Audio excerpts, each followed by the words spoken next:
Ezelden bölündük gece gündüze. Ana tek boyunda yer verir bize.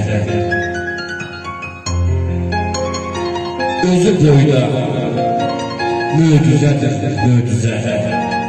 Tepeden tırnağa siz bu dünya. Neler görüp, neler başından geçip, İnsanlar yazından, kışından geçip, yaşı uluların yaşından geçip, kocadan kocadır, pirdir bu dünya.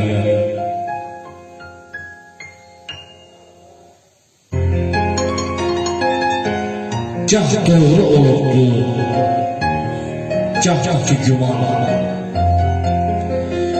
Bəzən amansıza verirdi aman.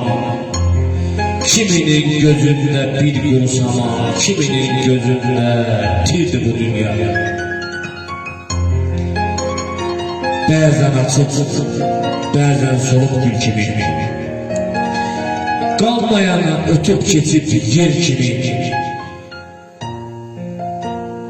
Filə görünübdü ilə fil kimi, tülküyə çatqala şirdi bu dünya.